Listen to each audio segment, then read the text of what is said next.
નમસ્કાર મિત્રો, એકલો વ્યક્તિ પૂરી વાર્તા બદલી શકે છે કે જેનું એક સમયે કોઈએ પણ તેની મદદ ના કરી હોય તો તે વ્યક્તિ કમજોર નથી, પરંતુ તે તમામ વસ્તુ બદલી શકવાની ક્ષમતા રાખે છે, કારણ કે તેના પાસે ખોવા માટે કંઈ હોતું નથી. નમસ્કાર મિત્રો, હું છું આચાર્ય સંકેત શુક્લ અને આપ સૌમાં રહેલા શિવ તત્વને મારા વંદન. મિત્રો, આજના વિડીયોમાં આપણે સિંહ રાશિના જાતકો માટે ફેબ્રુઆરી 2025 શું લઈને આવી રહ્યો છે તેના વિશે આપણે ચર્ચા કરવા જઈ રહ્યા છે. તો તમામ સિંહ રાશિના જાતકો કે જેનું નામ મ અને ટ આ બે મૂળાક્ષર પરથી થઈ રહ્યું છે તેના માટે આ રાશિ ભવિષ્ય છે. તો મિત્રો, મેષ, વૃષભ, મિથુન અને કર્ક આ ચાર રાશિના જાતકોનું જે કંઈ પણ રાશિફળ યુટ્યુબ પર 1-2 દિવસ પહેલાં આપવામાં આવ્યું હતું તે આપ સૌનો તેનો ખૂબ પ્રેમ મળી રહ્યો છે, તેના માટે આપ સૌનો ખૂબ ખૂબ આભાર. હવે આજના વિડીયોમાં આપણે ચર્ચા કરશું કે સિંહ રાશિના જાતકો માટે વર્ષ 2025નો દ્વિતીય મહિનો એટલે કે ફેબ્રુઆરી 2025 શું લઈને આવ્યો છે. સૌ પહેલાં આપણે તમારી જન્મપત્રિકા અનુસાર એટલે કે જે તમારી સ્ક્રીન ઉપર અત્યારે હાલમાં દેખાઈ રહ્યું છે એટલે કે સિંહ લગ્નની ચંદ્રકુંડળી જે તમને દેખાઈ રહી છે તેમાં ગ્રહોની સંરચના કયા આધારે છે તેના વિશે આપણે સૌથી પહેલાં ચર્ચા કરી. તો મિત્રો, સિંહ લગ્નની જે પ્રમાણે કુંડળી દેખાય છે તો તમારી જન્મપત્રિકાના સેકન્ડ હાઉસમાં કેતુદેવ વિરાજમાન છે. ત્યારબાદ તમારી રાશિના માલિક સૂર્ય દેવતા છઠ્ઠા સ્થાનમાં સૂર્ય અને બુધ મકર રાશિમાં વિરાજમાન છે.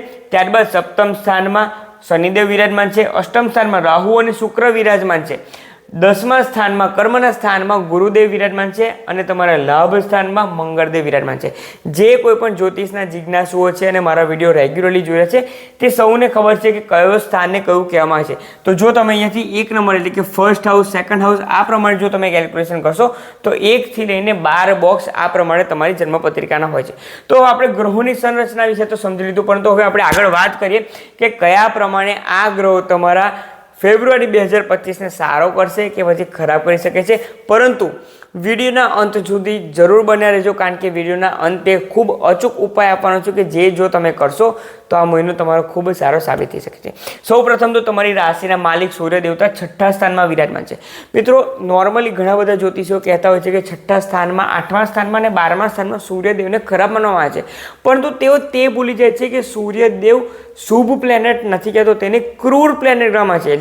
એટલે કે ગુડ પ્લેનેટ કે બેડ પ્લેનેટની શૃંખલામાં તે નથી આવતા, તેને એક ક્રૂર પ્લેનેટ ગણવામાં આવે છે. અને જ્યારે પણ જન્મપત્રિકાના છઠ્ઠા સ્થાનમાં સૂર્યદેવ વિરાજમાન હોય છે તો તે શત્રુ હંતા બની જાય છે.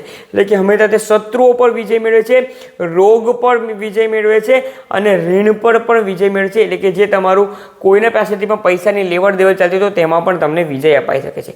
તે જ અનુસાર જો તમારા સ્વાસ્થ્ય પર દ્રષ્ટિ કરીએ તો સિંહ રાશિના તમામ જાતકો ઘણા કેટલા સમયથી તમને કોઈ પણ સ્વાસ્થ્યને લગતી સમસ્યા ચાલી રહી હતી તો આ મહિનામાં 1 ફેબ્રુઆરીથી 13 ફેબ્રુઆરી સુધીમાં તેનો અંત આવી શકે છે. તમે જે કંઈ પણ દવા કે મેડિસિન્સ લેશો તેનો તમારા પર ખૂબ સારો અસર થઈ શકે છે અને તે તમારી બોડીને ખૂબ જલ્દીથી હીલ કરશે. તેથી હેલ્થ વાઇઝ જો જોવા જઈએ તો તમારે ફક્ત શરદી, ખાંસી, કફ, ઉધરસ જે કંઈ પણ હોય છે ફક્ત તે નોર્મલ બીમારીઓ તમને થઈ શકે છે. અધરવાઇઝ કોઈ મેજર તમને તકલીફ થઈ શકે તેમ નથી, કારણ કે 13 ફેબ્રુઆરી બાદ સૂર્યદેવ રાશિ પરિવર્તન કરીને તમારી જન્મપત્રિકાના સપ્તમ સ્થાનમાં જઈ રહ્યા છે અને બુધદેવ તેના 2 દિવસ પહેલાં એટલે કે 11 ફેબ્રુઆરીના રોજ બુધદેવ પણ રાશિ પરિવર્તન કરીને તમારી જન્મપત્રિકાના સપ્તમ સ્થાનમાં જઈ રહ્યા છે. તો સૌથી પહેલાં આપણે વાત કરીએ કે વિદ્યાર્થીઓ માટે, હેલ્થ બાદ વાત કરીએ વિદ્યાર્થીઓ માટે આ મહિનો કેવો રહેશે, કારણ કે ફેબ્રુઆરી બાદ માર્ચમાં પણ વિદ્યાર્થીઓની એક્ઝામ્સ આવી રહી છે બોર્ડ્સની, તેના માટે આપણે તેના પર ફોકસ કરીએ. તો સિંહ રાશિના તમામ વિદ્યાર્થીઓ તમારી રાશિના પંચમ સ્થાનમાં ગુરુદેવની ધનુ રાશિ વિરાજમાન છે કે જેના માલિક ગુરુદેવ 10મા સ્થાનમાં છે. તેમ તો તે પોતાના શત્રુ ગુરુદેવની રાશિમાં વિરાજમાન છે. તેથી તમારે તમારી સાથે જે કોઈ પણ સ્ટુડન્ટ્સ બીજા જે ભણી રહ્યા છે એજ્યુકેશન, તેમની વાતોમાં ન આવીને ફક્ત અને ફક્ત તમારા એજ્યુકેશન પર, તમારે જે કંઈ પણ સ્ટડી કરી રહ્યા છો તેના પર ફોકસ રાખવો જરૂર છે. તમને કોઈ બીજી રીતે તમારી સાથે એજ્યુકેશન કરતાં તમારા ફ્રેન્ડ્સ કે કોઈ પણ તમને ભ્રમિત કરી શકે છે, તો તેમાંથી તમારે બહાર આવીને તમારા ફક્ત અને ફક્ત એજ્યુકેશન પર ધ્યાન આપવાનું છે. જો તમે તે ધ્યાન આપશો તો તમને આ મહિના દરમિયાન કોઈ ફોકસ રાખવામાં તકલીફ આવી શકે તેમ નથી, કારણ કે ગુરુદેવ એ જ્ઞાનના કારક છે. તેમ પણ થઈ શકે છે કે તમારી પાસે જે જ્ઞાન છે તે બીજા વિદ્યાર્થીઓ આવીને લઈ જાય અને તેમના ખૂબ સારા માર્ક્સ આવી જાય. તેથી સૌથી પહેલાં તમારા પર ધ્યાન રાખો અને આગળ વધો કે તમારે કેટલા ચેપ્ટર્સ કરવાના બાકી રહી ગયા છે. આગળ આપણે વાત કરીએ તો સપ્તમ સ્થાન કે જે તમારા લગ્ન જીવનનું સ્થાન છે.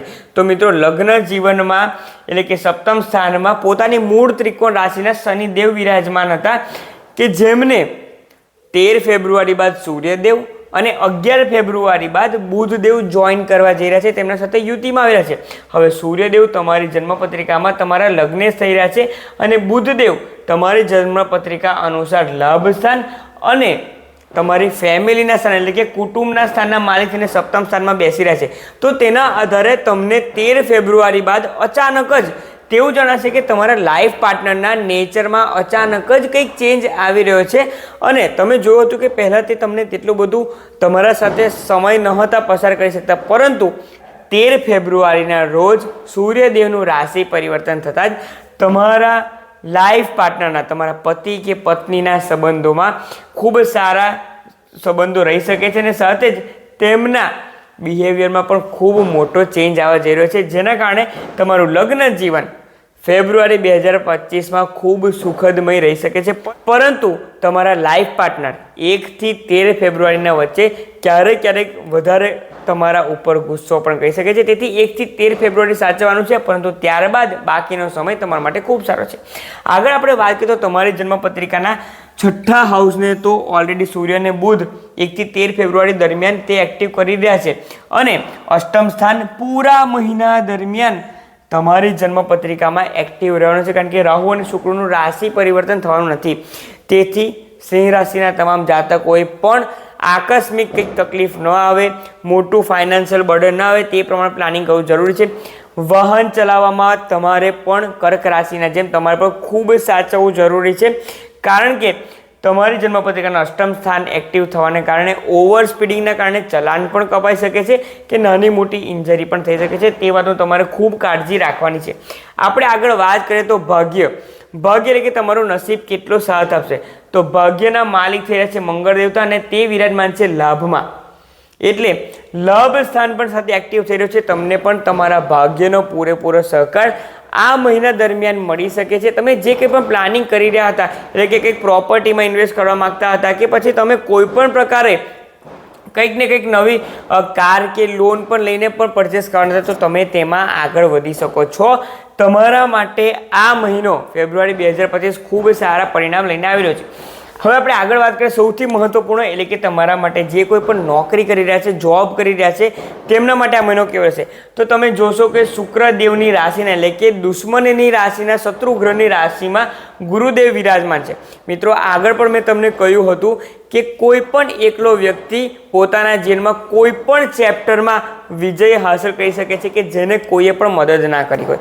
તે પ્રમાણે ગુરુ શું છે? ગુરુ છે મેનેજમેન્ટ, ગુરુ છે જ્ઞાન, એટલે કે તમે તમારા મેનેજમેન્ટ સ્કિલથી અને તમારા જ્ઞાનથી તમારા વર્ક પ્લેસ પર ખૂબ આગળ વધી શકશો. અને ઘણા બધા લોકો તમારા પાછળ પોલિટિક્સ આ મહિનામાં કરી શકે છે, પરંતુ સૂર્યદેવ શત્રુહંતા યોગ બનાવી રહ્યા છે મહિનાની શરૂઆતમાં. તેથી તમારે બધા પોલિટિક્સથી દૂર રહેવાનું છે, જાતે ઇન્વોલ્વ નથી થવાનું.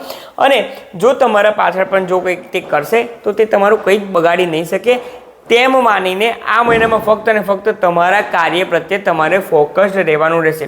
આગળ વાત કરીએ તમારા લાભની, એટલે કે જો સાથે તમારા બિઝનેસની પણ વાત કરીએ તો 13 ફેબ્રુઆરી બાદ સૂર્ય, બુધ અને શનિ સપ્તમ સ્થાનને એક્ટિવ કરશે, તમારા બિઝનેસના સ્થાનને એક્ટિવ કરશે. તમને ખૂબ સારું ફળ પ્રાપ્ત કરી શકે છે.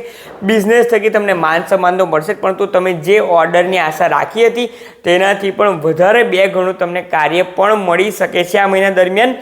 તેથી આ ગોચર તમારા માટે ખૂબ સારું છે. સાથે જ મંગળ દેવતા પણ લાભ સ્થાનમાં વિરાજમાન છે, ભાગ્ય સ્થાને તે લાભ સ્થાનમાં વિરાજમાન છે, જેના કારણે તમને આ મહિનાના ગોચર અનુસાર તમને તમારા ભાગ્યના અને તમારા બિઝનેસનો ખૂબ વધારે લાભ મળી શકે છે. પરંતુ મિત્રો આ ગોચર છે, તમારી જન્મપત્રિકા ખૂબ વધારે મહત્વ ધરાવે છે. તમારી જન્મપત્રિકા એકવાર ચેક કરો અને ત્યારબાદ જો તેમાં પણ 9મો ભાવ, 7મ ભાવ અને જો 11મા સ્થાનના માલિક કે તે સ્થાન પણ ખૂબ સારા હશે, તેમાં સારા ગ્રહો હશે તમારા જન્મના ગ્રહો, તો ફેબ્રુઆરી 2025 જરૂરથી સિંહ રાશિના જાતકોને ખૂબ સારું ફળ અપાવશે અને તમે તમારા જીવનમાં ખૂબ આગળ વધી શકશો.